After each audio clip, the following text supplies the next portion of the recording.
Yo, what's up? What's up? It's Hungry Millennial back again with yet another Proactive Pragmatism. On this week's Proactive Pragmatism, in this episode, I want to talk to you about the importance of resetting your work ethic. And so there are three ways that I like to try to reset my work ethic. And these ways help me, get through the slog of the monotony of doing the same thing all the time every day. We want to find balance in our day to day so we don't suffer too much from burnout. Yeah, sure. It's cool to put in the extra hours. It's cool to grind, 2-3 hours after you work and focus on your passion. But you also want to reset so that way you have a positive experience while you're pursuing your passion, while you're at work and doing those different things. So number one, it's try something new. Number two, make time for reset.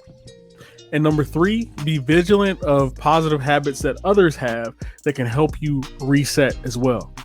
So number one, when it comes to trying something new, when you're trying something new, make sure it's something that's not on the regular. So what I'm finding now is that, like, these days you have like things that are not party related. So you have paint and sips. You can go check out comedy downtown. You can go listen to live music. One thing that I've recently started liking doing is going to, looking out for different musicians that are playing at different vineyards. And so I'll go out to, my plan is to go out to the vineyard and check out new and happening music or try new food. Getting out of my comfort zone in a way that I can relax, but I can stay composed, but I'm not getting a bunch of questions from people who know me from work, or different things like that. And so try something new and create a new habit to where you can reset. So instead of me trying to podcast like every day of the week and trying to get a bunch of those things together, I set aside, Thursday and whatever day to go out, and sometimes I'll go and do podcast edits. I'll just sit there, pull out my laptop, edit some videos, create some graphics, get all that stuff out there to keep the dice moving. But at the same time, I can have my little gin and tonic and chill out and have a great time, right? And talk to the people a little bit, talk to the people around me, interact with the waitresses and things like that. It's vitally important for me because I'm an introverted extrovert, and so I draw energy from being solo and being alone. But here's the problem: when you don't have a way to expose that energy and get it out, sometimes it becomes an issue and it causes more anxiety, right? So we want to find positive outlets and try new things in the area.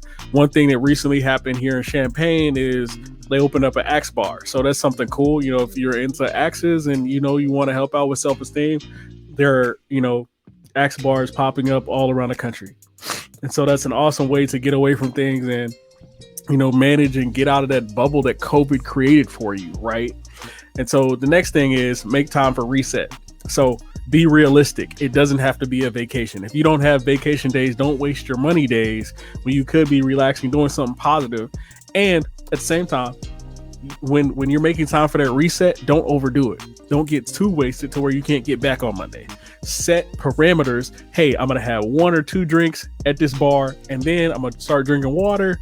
I might give me some soda water because it might, give you that, hey, you've been drinking feel. I do that a lot of times. Like I'll get, my usual, I get like a gin and tonic, and then I'll get some soda water, and it doesn't taste very good. So you kind of sip it, you kind of slow down, but you're hydrating at the same time. So make sure you impose limitations on those things because you don't want yourself to get confused and to, set yourself up for failure for the next day. That reset is to reset so you can get back to the grind, so you can get back to your goals and you can start accomplishing the goals and the things that you want to do. And so thirdly, be vigilant of positive habits in others. So, one thing that I like to do is I like to, okay, this person is doing this. They function this way. They function better when they're doing this and they're doing that. And so it's one of those things where you want to make sure that you are watching others and being vigilant so that way you can have positive habits in your life. There's no way, no human is an island. And so once you get out of your comfort zone, you start asking questions. Okay, you're really successful at this. What do you do to reset? What do you do when you're not here? Because often it's the people that are outside of our circles that help set us up for success. So make sure that you're being vigilant about that. So this week, focus on resetting that work ethic. Focus on trying to get back into the game, get back to your passion. And next time, what this process is going to do is going to help you next time to where, like, maybe you don't burn out so hard, or maybe you don't burn out at all. Maybe you just find out a way to manage the stress. There's a quote out there: don't ask for, the quote is, don't ask for a lighter load, ask for stronger shoulders. A big part of becoming strong, even in the gym, is reset and rest and recovery. So, this is Hungry Millennial, back with yet another Proactive Pragmatism. I appreciate you guys. I recently just, launched a new site for the email. So the email is proprag.com. So it's going to be Tommy Lee at proprag.com. If you have any questions, concerns, or anything you want me to, answer on a podcast, Tommy Lee at proprag.com. I appreciate you guys. Thank you.